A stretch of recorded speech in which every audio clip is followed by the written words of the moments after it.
afternoon. Well, I am here today to talk about adult education in Georgia and try to get to some of the specifics of what we're doing and what's going on in the state. And I see some of our partners here and some of our former partners. I have to say hi to Buster Evans.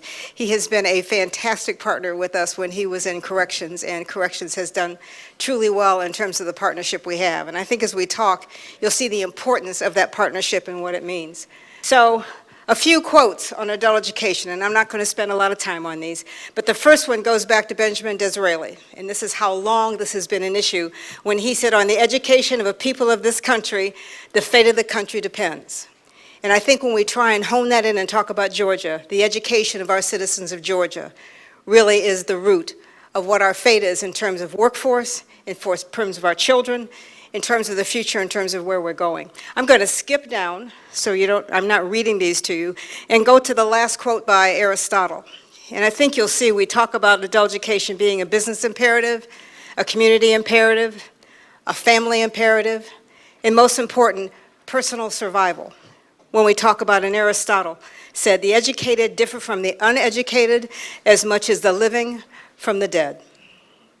And I think that kind of speaks to the life that's in people and what happens to them and the issues that they face when they're not educated and the despair that they see in their lives because of the inability to move forward. So why is it important? And I think you know some of these statistics. Unemployment rate is 5.4% higher. Income level is less. Households headed by one high school graduate accumulate 10 times more wealth on average than those headed by a high school dropout. Adults with lower literacy skills are less likely to read to their children, and I think we know that. Result, children who have not developed basic literacy practices entering school are 3 to 4 times more likely to drop out. And when you look at our numbers of Georgia and you equate that to students, you realize what that does to Georgia's economic development, to Georgia's future, to Georgia's growth. 85% of all juveniles who interface with the juvenile court system are functionally non-literate. 85%. 2 in 5 in prison and jail inmates lack a high school education or its equivalent. Recidivism rate, I think, as we all know, is much higher for those who don't earn a high school credential. It costs taxpayers money. We saw that in the video that we talked about. And when you look at reentry, 94% of prisoners who name what they need as most important, number 1 is education, followed by financial assistance, a driver's license, job training, and employment. But you look at these, they all go with education. You can't get employed without the education. Job training doesn't happen. Driver's license, can't get it without an education. You can't read the materials. Financial assistance. They all go back to that same basic need to make sure our population has a basic education for survival. In terms of what happens in Georgia, the survey of Georgia says that nearly 2/3 of respondents cited difficulty for finding qualified workers, and I know we know that today. 30% of our low-income working families in Georgia have at least one parent who doesn't have a high school diploma. 89% of children with parents who don't have a high school diploma live in Georgia.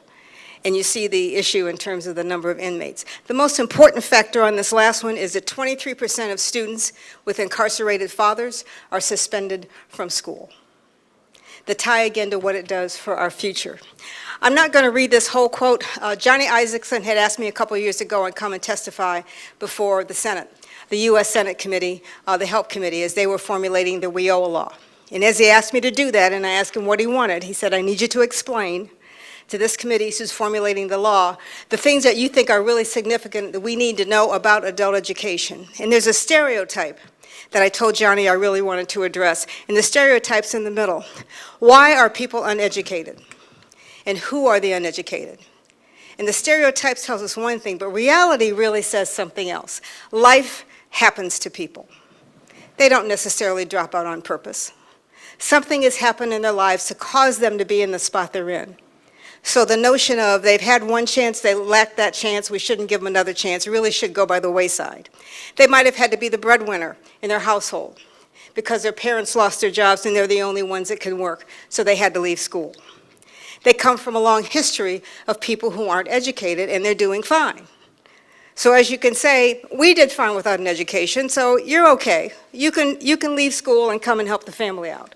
So when they come from that family history and that's all they know, It's very difficult to get them out of that cycle. They had children at an early age and dropped out.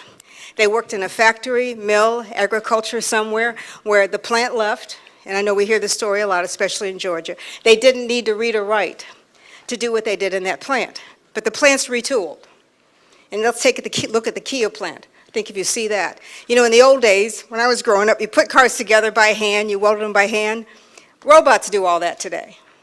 The people behind the screen who are reading the manuals that show the robots what to do are the ones that get the jobs.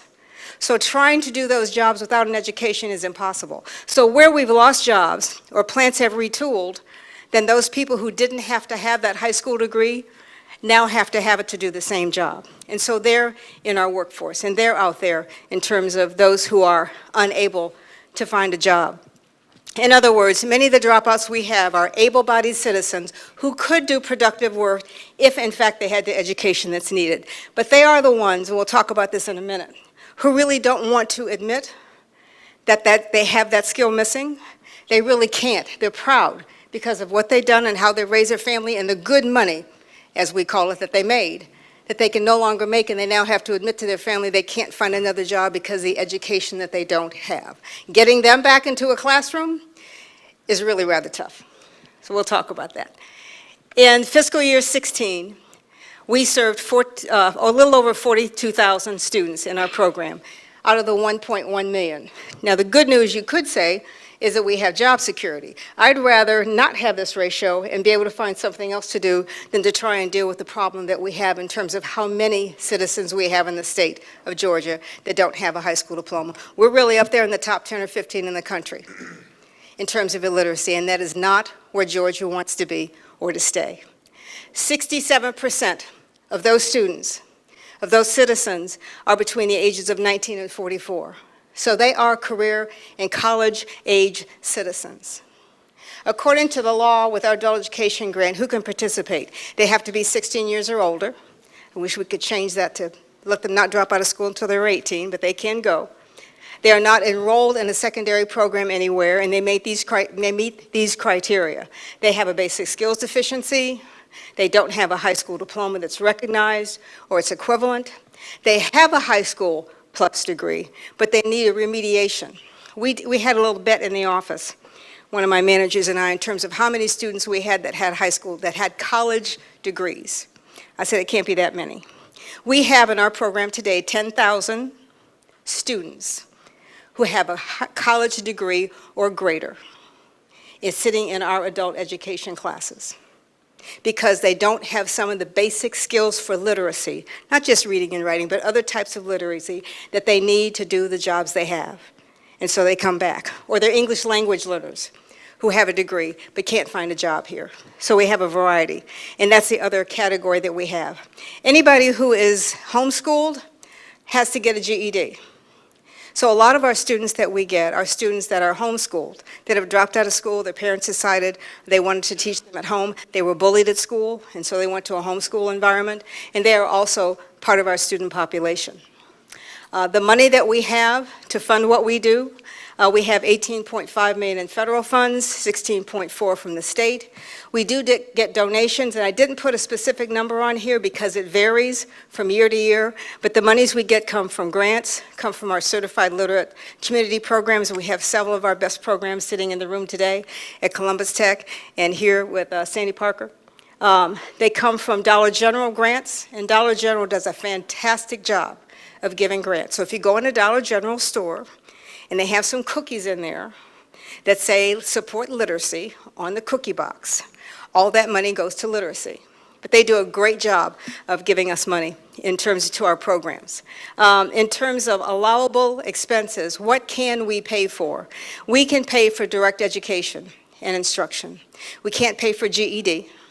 We can't take those funds and do that, so we use some of our volunteer funds and the money that comes in from the profit of those to take care of those needs. We try, on average in Georgia, to keep our costs low. So our cost per student, and I want you to compare this to any other system in Georgia, is $675.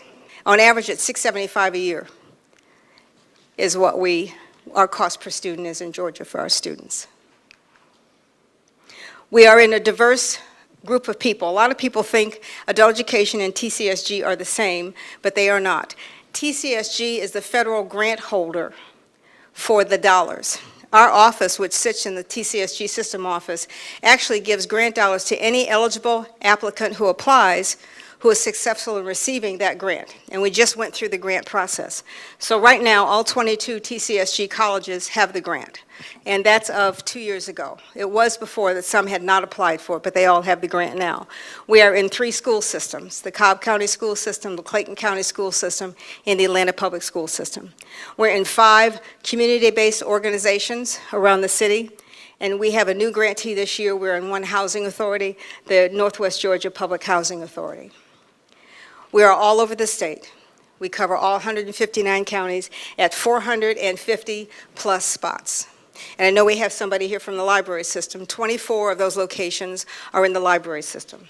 So we kind of cover the map in terms of where we are with the teachers we have. Now those 450 plus sites are managed by 1,190 instructors. 207 are part-time, so 17% of our faculty is part-time, 207 are full-time, 983 are part-time. That's a tough ratio to deal with in terms of where we are.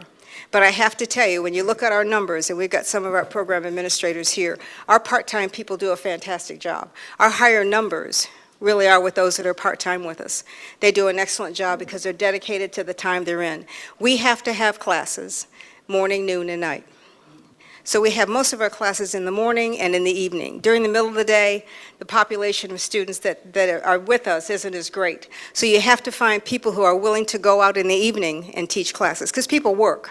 So they can't necessarily get there in the middle of the day. They'll come in the morning and they'll come in the evening. We are extremely successful for some reason, and we don't know why. ESL classes on Saturdays do extremely well. I'm not sure why that population we're successful with that, but that's also another time that we teach. The staff in the system office that I have, we have 17 employees in the staff, 12 employees on the GED side, and I do want to mention this. We have a customer service center in Georgia for GED. We're the only state in the country that has that. You can walk in the door and go to the customer service center and pick up a transcript or pick up a diploma or anything that you need if you've got to go to work and try to get your credentials and you need them quickly. And they come from all over the state. If they came to Georgia to get their GED, and for some reason we have a lot of people from South Carolina, from New York State, I'm not sure why, that gets them, but they'll come and get them. The center is extremely efficient. Our turnaround time 2 years ago for getting if you asked for your diploma and you wanted to get it, the turnaround time was 2 weeks. I challenged that team to try and do a better job of making sure that we could get to people and get them what they needed to go to college and work quickly. The turnaround time we have now in our customer service center is 24 hours or less. We put the system online. So you can now order your diploma or your certificate or your transcript online or have it sent somewhere online, and we can get it to where it has to go in 24 hours. So I'm extremely proud of what that team has done in the challenge. It is the only agency in the state that is self-funded by the funds it makes from the revenue that we have from the GED. So that staff is fully self-sufficient in terms of what it does.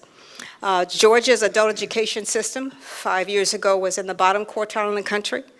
Our system right now is in the top quartile in the country for performance measures. So I'm very proud of what Georgia's done and how successful we are with the students that we have in our program. Who are our students? A majority of our students, 69%, are in grade school or less. When we get the students, they are about third grade or less.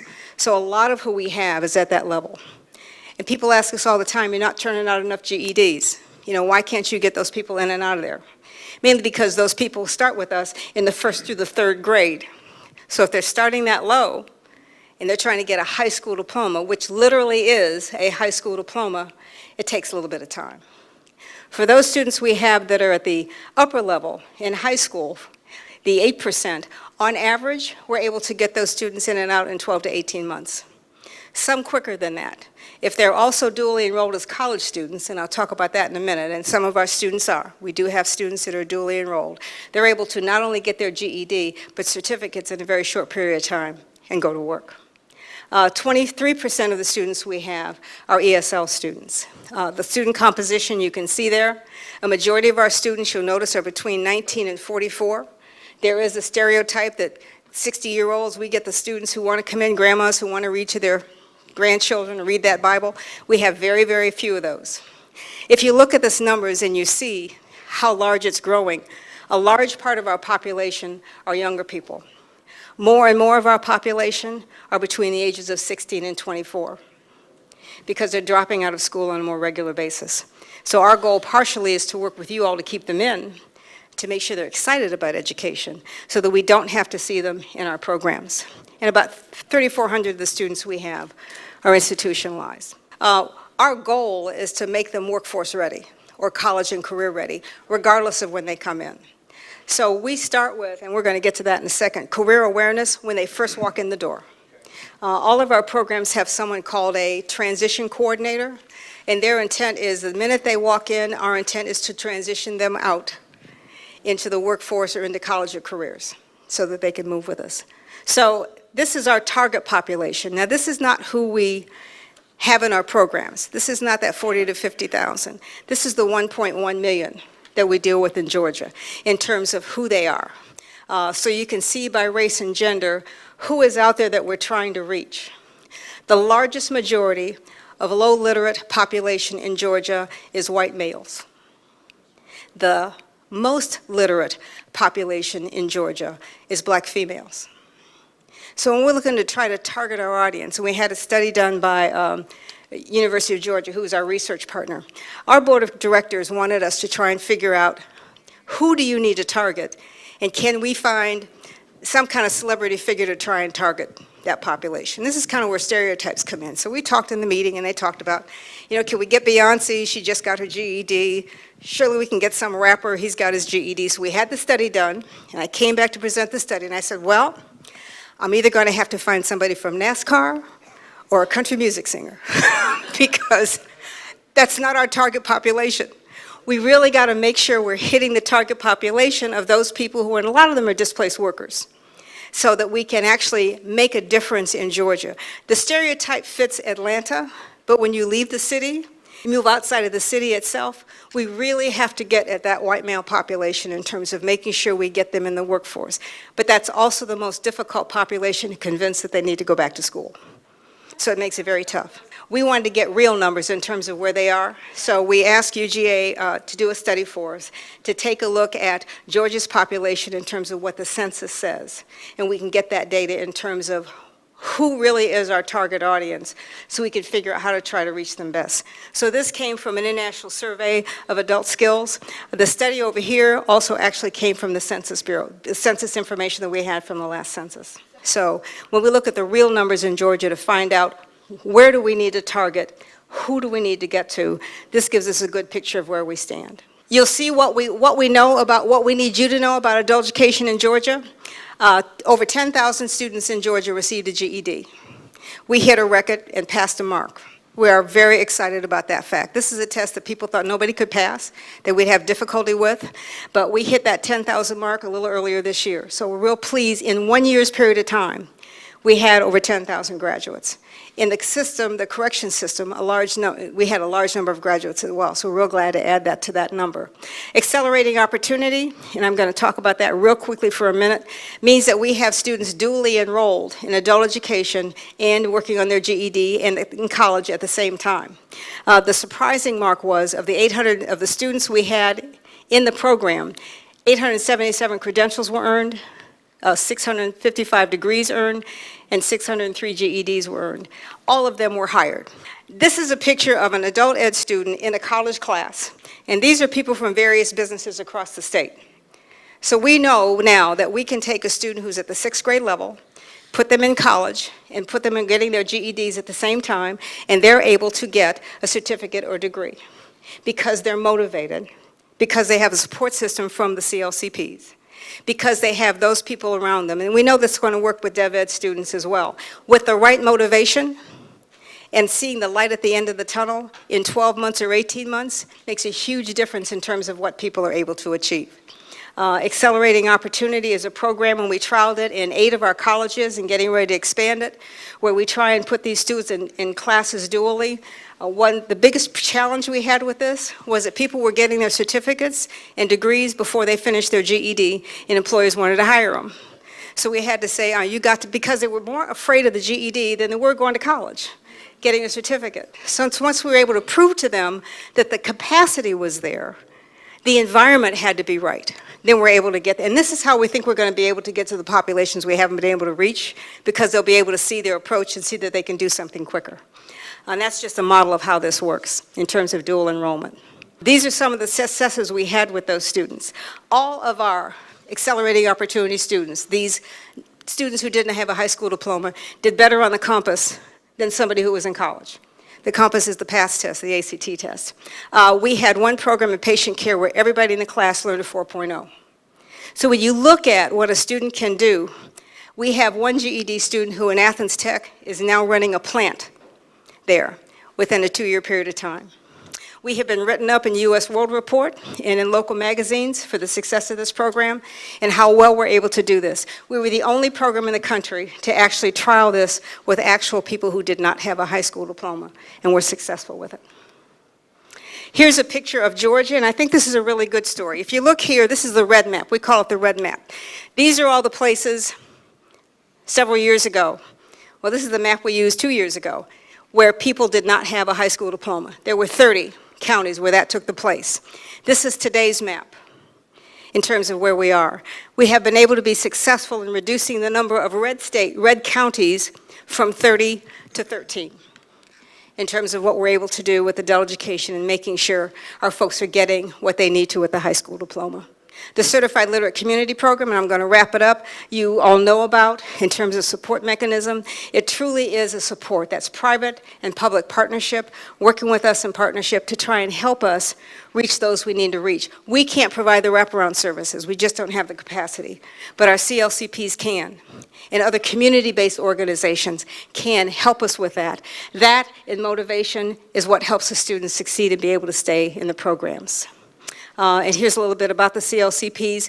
Did I say they gave us some money? They secured $1.4 million through fundraisers for us. I needed those funds, and they were able to assist and continue to assist with that. They award scholarships for GEDs. They help us with raising money for tuition. They help us with volunteer services. I mentioned we have 450 sites. I only got 1,193 teachers. So we need help in terms of making sure we get more teachers out there in our program so we can put more students in our programs. I told you a little bit about the GED operation. We have 66 test centers and 63 mobile sites around the state. We're also in Youth Challenge and Job Corps and detention centers. That's a separate operation, but also under the arm of what I do. And we have awarded almost 200,000 GEDs in the past 12 years. You know, if I have to point to one thing, I'm almost tempted to say it's the support system the individual has to get motivated to go. That's a big barrier to overcome. If you are younger and you dropped out for bullying, for lots of other reasons, to set foot back in a classroom is a really tough thing. Awareness is a big issue for us. We started this campaign, and if you watch late night TV, you'll actually see the commercials. There is something here called The More You Learn, The More You Earn. We got some grant money to go ahead, and this is where our state board came in. They really wanted us to focus on promoting adult education more and promoting why adult education is important. So we created a commercial and a billboard campaign. In some parts of the state, you'll see the billboard campaign now. And we're now on MeTV. We added that. We're doing something called geofencing. So if you live in Northwest Georgia and you go on your phone, you know how the ads come up on your phone? Not only the ads come up, the commercials come up. We decided to trial that to see how it would go. And this is something that we truly are trying to get additional funding for. We did these commercials and we ran it. We played it for a group of people. A lot of business people in the room said, I really would like to show those commercials in my plant, in my cafeteria. Is there a way to get a version? I didn't bring the commercial because we didn't have a lot of time. Is there a way for you to put these commercials up, these videos up on screens in my cafeteria, in my plant floor? And so we have a version of that that's closed caption and also one that you don't need any pictures for. It is working wonders in terms of trying to get people in. The commercial that's Most effective right now, based on what we're hearing, is one of these is for a young mother who has a child and dropped out of school. The good news about this is we've got an ad with a white male, a black male, a Hispanic female, and a young mother, because we wanted to try and hit all our target populations to see which one was going to be most effective. And depending on where in the state you are, we put the commercials up in terms of geofencing that pops up on your phone. We are starting to get calls in. If you dial this number, if you put in your cell phone that number, you'll automatically get a question. It will ask you, where are you? Are you interested in GED? If you put in yes, based on the area code you're in the phone and what you put in for a zip code, the name of the program and the phone number of the program pop up automatically on your phone. And it will ask you, do you want to talk to somebody? And if you say yes, it rings into our office so that you can actually get a live voice on the phone. So this is something we're very proud. We did it as a trial to see how it would work. We're hoping to expand it. We are using our GED dollars to try and do some of that because that's where I know I can get a little bit of extra money. But we have found out that awareness is a big issue. People who achieve, telling people who achieved is one of the other ways that we're able to get to people. That's why these commercials have been so successful, because it's people who recognize each other and see that if they can do it, I can do it, makes a difference in terms of our impact and where we're trying to go. At the beginning of the commercial, you see people in the dumps. At the end, you see them working or going to school so they can see the difference. And that's why we're finding that particular commercial and that ad makes a difference. If you take this and then translate it, when I go to a local chamber and show this, and they see themselves on this map, then it's a whole different picture. Then it's, how can I help you? What can I do to support you? Our best ambassadors are those who are in our programs. Now, we don't necessarily use them for that as much, which is why we decided to try that campaign to see if it made a difference, and we're starting to realize that it does. And the concern about the number, and I tell this to my program administrators, will tell you this, 2 years ago that number was 70,000 that we were serving. So we're also not serving as many. 2 years ago that number was 70,000. But the market is better. The work market is better. People are going to work. They're not out of work anymore. They found jobs, and so they're actually not coming to class because they found jobs. We got to find a way, which is one of the reasons we're trying to get partnerships with businesses.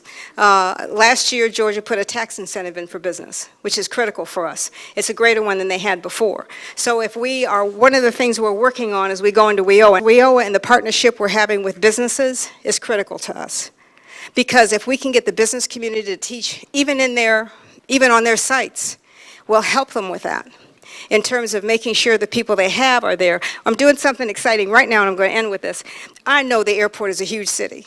So I am trying to convince the airport that we need a GED school in the airport. So I've had one meeting with them. I think they got the point because I try to make my point. So we're getting ready to have a series meeting with them because of the large population they have in that huge city. Having a GED site right there, an adult ed site, to get them from one level to another and do dual enrollment so that they can do serve safe, safe serve training, which is what they need in the hospitality industry. At the same time they're getting their GED and get certified and move up. I think I've got the perfect place to do a test site for what we can do, and I think that will help businesses see what we can do to make it more effective and the things we can do to support them even greater. Okay, so I'm going to end with that and sit down right now, but thank you all so much.